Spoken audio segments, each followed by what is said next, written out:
Dr. Jake Mitchell felt the hot alien sun beating down on his back as he stared up at the incredible sight before him. For 3 weeks now, his team had been exploring this distant world called Kepler 442b, searching through what looked like the ruins of some long-dead civilization. But what they had found here was beyond anything he had ever imagined. The dragon carved into the mountainside was absolutely massive. Jake had to crane his neck all the way back just to see its head, which sat easily 300 meters above the ground.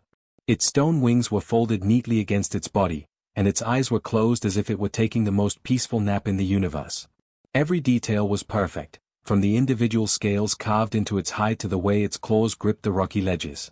"Tyler, you need to see this right now," Jake shouted to his research partner, Dr. Tyler Brooks, who was crouched about 50 feet away with his tablet, trying to make sense of some strange symbols carved into the rock face. Tyler jogged over, his boots crunching on the loose gravel. "What is it now, Jake? Please tell me you found something that makes sense, because these hieroglyphs are giving me a headache." Jake held up his scanner, watching the digital readouts dance across the screen. "Look at these energy readings. There's something inside this thing, Tyler. Something that's putting out a faint but steady energy signature." Tyler frowned and pulled out his own device, pointing it at the dragon's massive stone chest. After a few seconds, his eyes went wide. "Holy cow, Jake. You're right. There are crystalline structures running all through this statue. They are arranged in some kind of pattern, like a network or something." The sound of heavy footsteps made them both turn. Colonel David Hayes, their team leader and security chief, was walking toward them with the rest of the crew trailing behind. David was a no-nonsense military man who had seen action on 3 different worlds, and he didn't like mysteries that he couldn't solve with standard equipment. "What have you two found now?" David asked, his voice carrying that tone that suggested he was expecting another wild theory about alien technology. Jake pointed up at the dragon's head. "These aren't just decorative statues, David. We found 12 more just like this one scattered across this continent, all carved into mountainsides, all facing the same direction. And get this, my translation program is picking up symbols mixed in with the alien writing that looks suspiciously like early human languages." David crossed his arms. "Come again?" Tyler stepped forward, excitement building in his voice. The computer found fragments that translate to words like guardian, sleep, and awakening. But here's the weird part, some of these symbols shouldn't exist. They look like variations of ancient human writing systems, but this civilization died out thousands of years before humans even left Earth. Dr. Lisa Chen, their xenobiology specialist, moved closer to examine the base of the statue. "The craftsmanship is incredible," she said, running her hand over the smooth stone. "Whoever made this understood anatomy better than most of our modern artists. Look at the muscle definition, the way the scales overlap. It's almost like they were copying from life." As the day wore on, more strange details emerged. The dragon statues were all positioned at specific points across the continent, forming what looked like a geometric pattern when viewed from orbit. Each one was carved with the same sleeping expression, the same folded wings, the same peaceful pose. But the energy readings were getting stronger as the twin suns began to set. Jake found himself drawn back to the base of the largest statue as darkness fell. The other team members had returned to their camp about a mile away, but something kept pulling him back to this spot. His instruments were picking up electromagnetic fluctuations that seemed to pulse in rhythm, like a giant heartbeat hidden deep within the stone. "This is crazy," he muttered to himself, watching his scanners display. The crystalline network inside the dragon was becoming more active as night approached. Faint lines of light were beginning to show through hairline cracks in the stone, so dim that he might have missed them if he hadn't been looking directly at the statue. Tyler's voice crackled through his radio. "Jake, where are you? David wants everyone back at camp for the evening briefing." "I'm still at the statue," Jake replied, unable to tear his eyes away from the growing light show. "Tyler, you need to see this. The whole thing is starting to glow." "What do you mean, glow?" Jake tried to describe what he was seeing, but words seemed inadequate. The dragon's stone surface was developing a network of glowing veins, like watching lightning freeze in crystal. The effect was beautiful and terrifying at the same time. As he stood there in the alien twilight, Jake felt something he had never experienced before. It was as if the statue was aware of his presence, as if something vast and ancient was slowly stirring to life after an impossibly long sleep. The sensation was so strong that he reached out and placed his palm against the warm stone surface. The moment his skin made contact, the electromagnetic readings on his scanner went completely wild. Whatever was inside this mountain, it had been waiting for something. And somehow, Jake had the growing certainty that it had been waiting for him. Jake tossed and turned in his sleeping bag, but sleep wouldn't come. Every time he closed his eyes, he could feel something pulling at his mind like a gentle but insistent hand tugging at his sleeve. The sensation had been building all evening, growing stronger with each passing hour. At 3 a.m, he finally gave up trying to fight it. The camp was quiet except for the soft hum of their equipment and the distant sound of alien night creatures calling to each other across the rocky landscape. Jake slipped out of his tent and walked barefoot across the cool ground, drawn back to the massive dragon statue like a moth to a flame. Standing at the base of the towering figure, Jake placed his palm against the stone surface once again. The pull in his mind was so strong now that it almost hurt.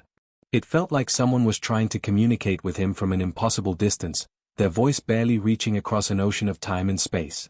The crystalline veins in the stone were glowing brighter than before, pulsing with a rhythm that matched his own heartbeat. Jake stared up at the dragon's closed eyes and felt an overwhelming urge to speak, though he had no idea what words to say.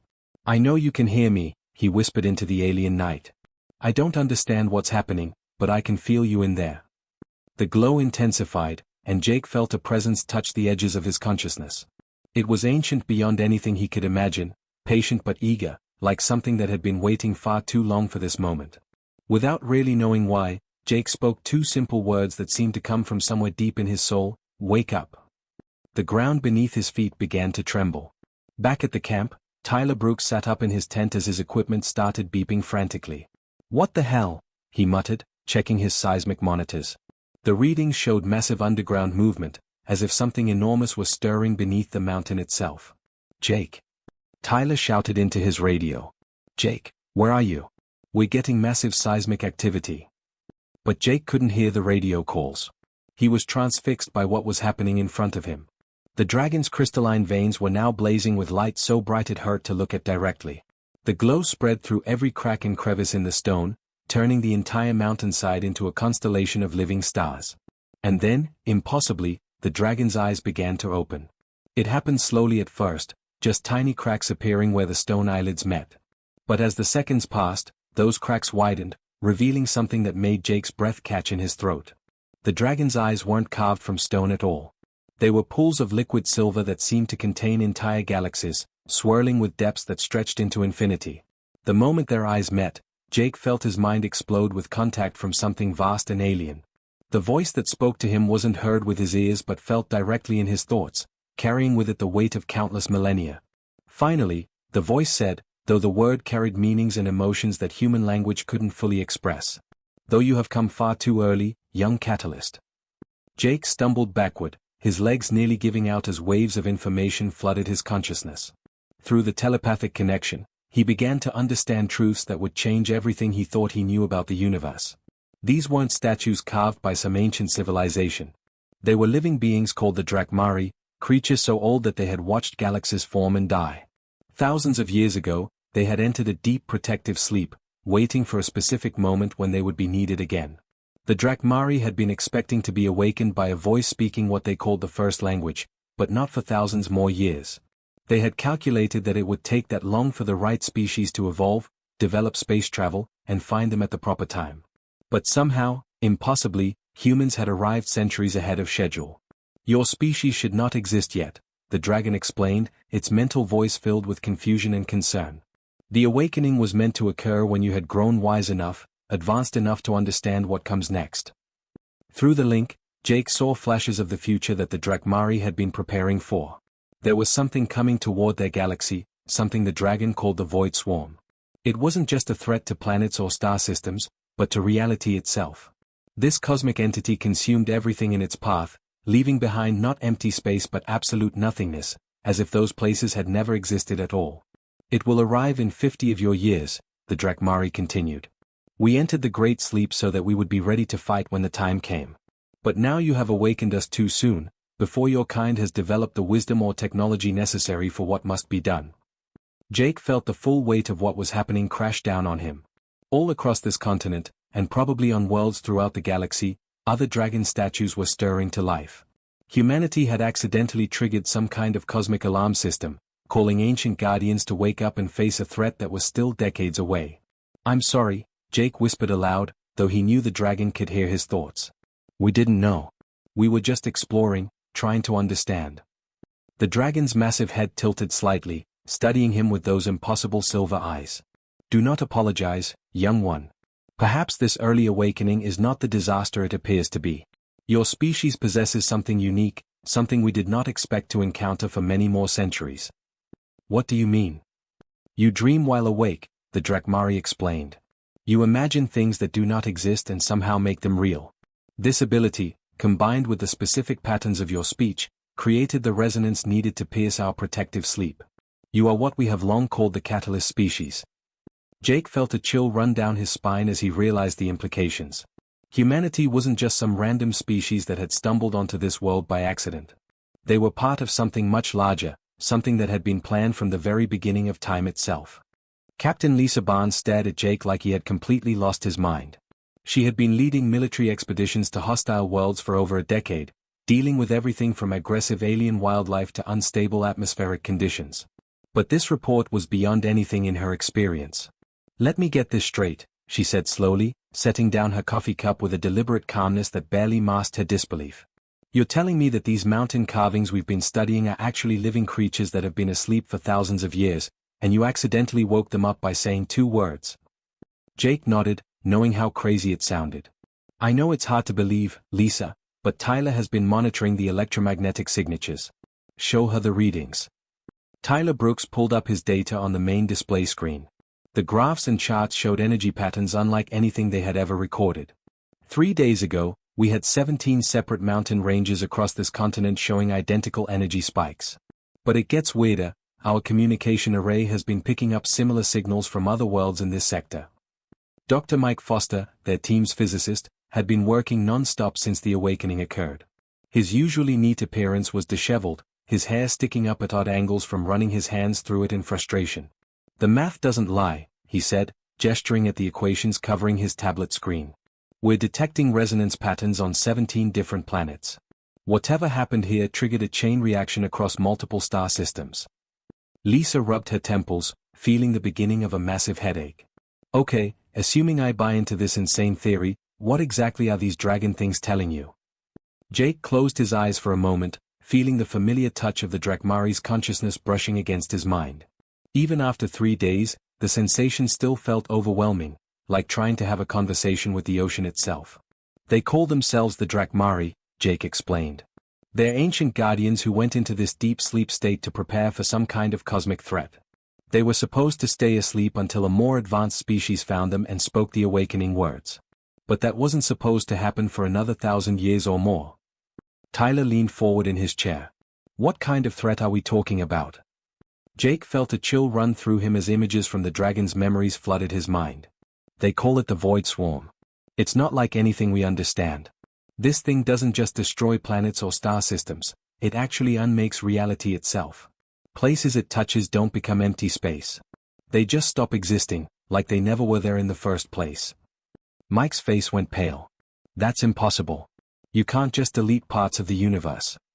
According to the Drakmari, this entity feeds on the fundamental forces that hold everything together, Jake continued.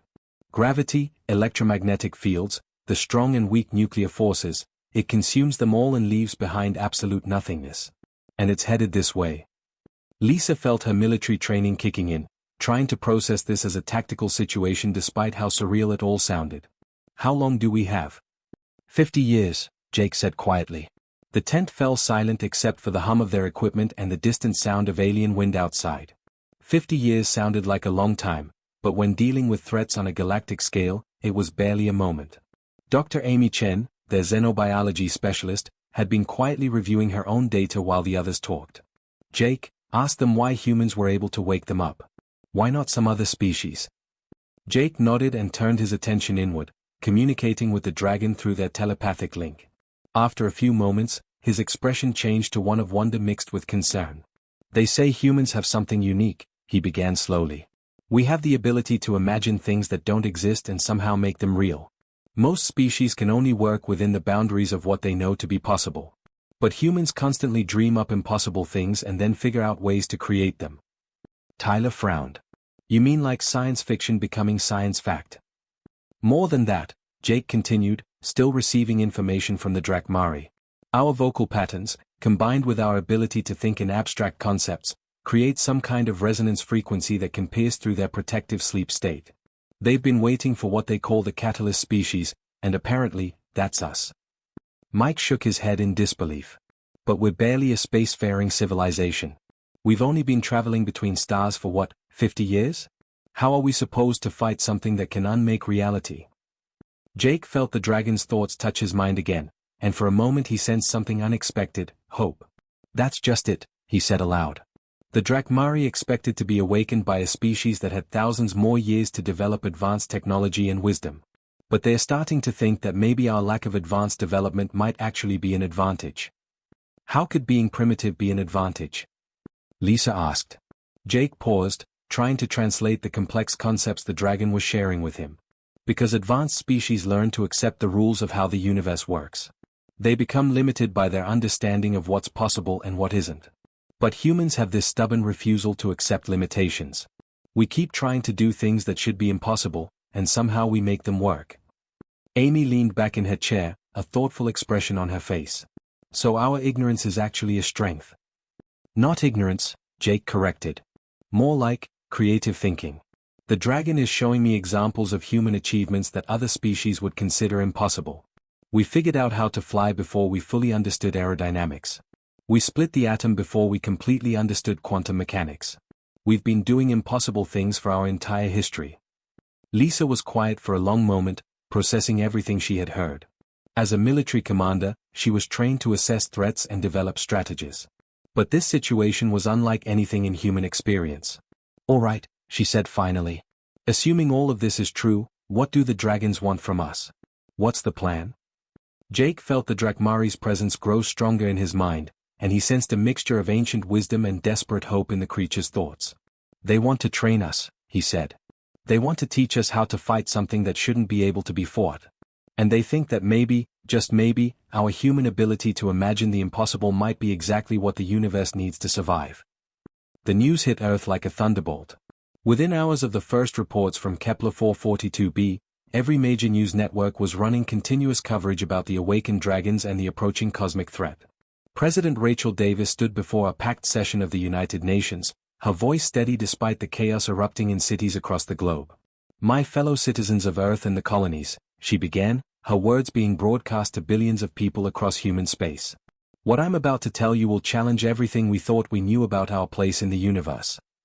As she spoke, massive crowds gathered in Times Square, Trafalgar Square, and public spaces across dozens of worlds.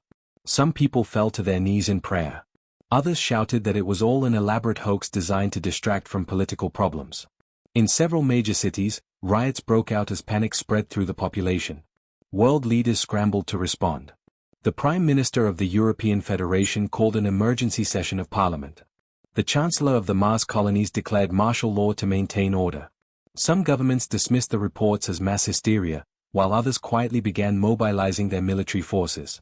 But on the research stations orbiting Kepler 442b, something extraordinary was taking place that would change the course of human history.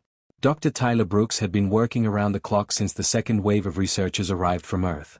The orbital platforms were now bustling with activity as hundreds of scientists, military personnel, and engineers tried to understand what they were dealing with.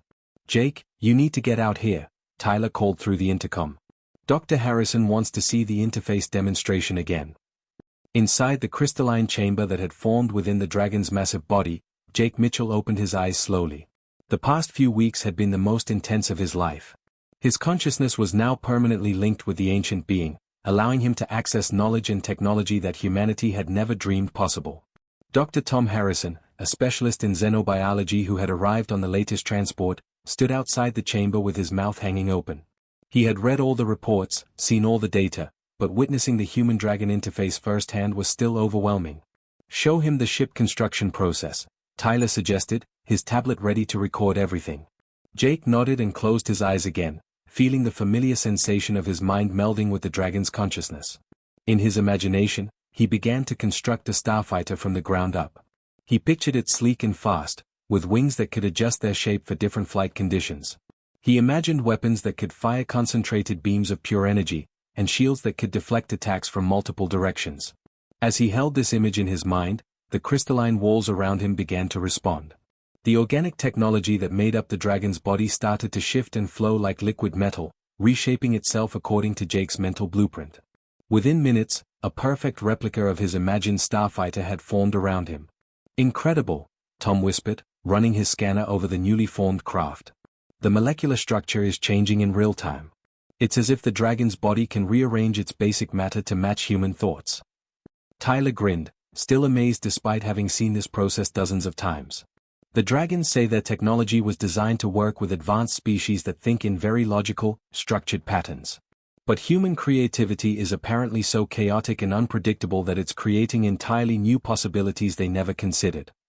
Colonel Beth Adams strode into the observation area, her uniform crisp despite the long hours she'd been working to coordinate the growing alliance between humans and dragons.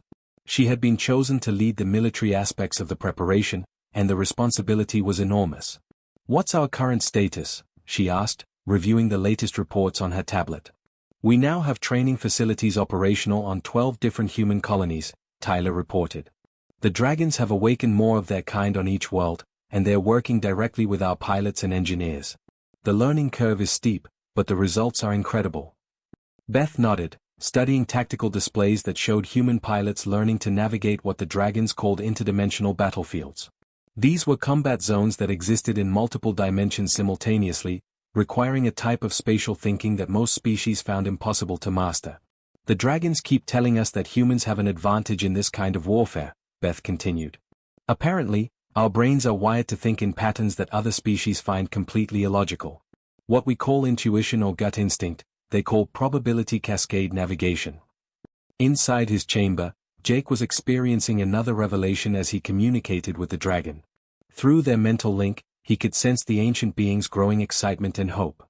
"The Drakmari are starting to understand something about humanity that even they didn't expect," Jake called out to the others. "They're saying that we don't just break the rules of how things are supposed to work, we actually imagine new rules into existence." Tom looked up from his readings. "What does that mean exactly?" Jake paused, trying to translate concepts that barely fit into human language. "Most species learn the laws of physics, the laws of engineering, the laws of biology, and then they work within those boundaries. But humans have this habit of saying, what if those laws are wrong? Or what if there's another way? And somehow, we make our impossible ideas work." Colonel Adams felt a chill of understanding run through her. "So our stubborn refusal to accept limitations is actually a tactical advantage." "More than that," Jake replied, his voice filled with wonder as he received more information from the dragon. "The Drakmari think that's why the universe created us. They've been guardians for millions of years, protecting reality from threats that follow predictable patterns. But this void swarm is something different. It's a threat that can't be fought with conventional methods." Tyler leaned forward eagerly. "And they think humans can find unconventional methods?" Jake nodded slowly. "They think we can imagine new methods that don't exist yet, and then somehow make them real. According to them, that's not just unusual, it's impossible for most species. But humans do impossible things every day without even thinking about it." As the weeks passed, the collaboration between humans and dragons intensified. On worlds across human space, ordinary people were learning to interface with technology that operated on pure thought and imagination. Farmers became starship navigators. Artists designed weapons that could wound reality itself. Children played games that taught them to think in 11 dimensions. The dragons shared their ancient knowledge freely, but they were also learning from humans. For the first time in their long existence, they were encountering a species that refused to accept that anything was truly impossible. And as the void swarm drew closer, that human trait was beginning to look like the key to survival itself. Jake opened his eyes one more time, feeling the weight of cosmic responsibility settling on his shoulders. Through his connection with the dragon, he sensed something that filled him with both hope and determination. Humanity's greatest weakness was about to become their greatest strength, and the universe itself was holding its breath to see what impossible thing they would dream up next. The 50 years had passed in what felt like a heartbeat. Admiral Jake Mitchell stood on the command bridge of the New Dawn, a ship that was part human engineering and part living dragon technology. Through the massive view screen, he watched something that made his blood run cold. The edge of the Sol system was simply disappearing. It wasn't being destroyed in any normal sense. There were no explosions, no debris fields, no traces left behind. The void swarm was literally unmaking reality itself, erasing entire sections of spacetime as if they had never existed. Planets, stars, even the empty space between them just stopped being there. "Admiral, we're getting reports from the outer colonies," came the voice of Communications Officer Lisa Park. Her face was pale as she read the incoming transmissions. "The Centauri system, it's gone, sir. Not destroyed, gone. Our sensors can't even detect where it used to be." Jake felt his stomach drop. Alpha Centauri had been humanity's first interstellar colony, home to over 20 million people. And now it was as if it had never existed at all. Captain Tyler Brooks appeared on the main screen from his position aboard the dragon ship Ancient Fire. His vessel was a living creature the size of a city, its crystalline scales gleaming in the light of distant stars. "Jake, our conventional weapons aren't even slowing them down. Energy beams, nuclear missiles, even the dragon's plasma cannons, everything just passes right through these things like they're not even there." Across the galaxy, millions of humans were now mentally linked with their dragon partners through crystalline interfaces that had become as natural as breathing over the past 5 decades. The network of shared consciousness stretched across dozens of star systems, connecting every human settlement with their ancient guardians. Dr. Amy Chen coordinated the mental network from Earth's orbital command station. Her voice echoed in Jake's mind through the telepathic link. "The consciousness grid is stable, Jake. We have over 8 million humans connected, plus their dragon partners. Whatever we're going to do, we need to do it now.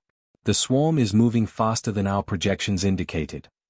General Robert Kane led the physical defense forces from the battleship Defiance. His gravelly voice came through the comm system. "All fleet commanders, maintain defensive positions around Earth and Mars. We're not retreating, but we're also not engaging directly until Admiral Mitchell gives the word." Jake closed his eyes and felt the familiar presence of Star Warden, his dragon partner, touching his consciousness. Over the decades, their mental bond had grown so strong that sometimes Jake couldn't tell where his thoughts ended and the ancient being's began. "My friend," Starwarden's mental voice was calm despite the circumstances, "it is time to attempt what no species in the history of the universe has ever tried. We must not fight the void swarm, we must change what it is." Jake opened his eyes and looked out at his crew. These were people he had worked with for years, humans who had learned to think in ways that defied everything previous generations had understood about reality. "All stations, this is Admiral Mitchell. Forget everything you know about warfare. We're not going to destroy the enemy. We're going to reimagine it."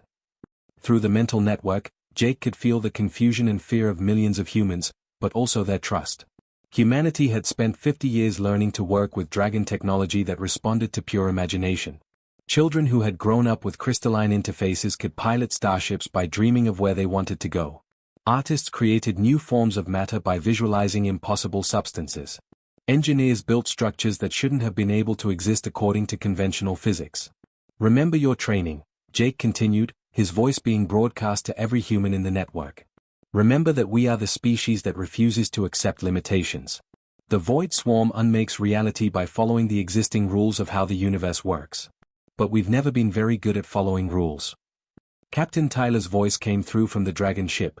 "Jake, they're approaching Earth's outer system. We're detecting reality distortions around Jupiter. The gas giant is starting to fade." Jake felt Starwarden's ancient wisdom flowing through their mental link, combined with his own human stubbornness and creativity. "Network commanders, initiate consciousness merge. We're going to dream new physics into existence." What happened next defied description in any human language.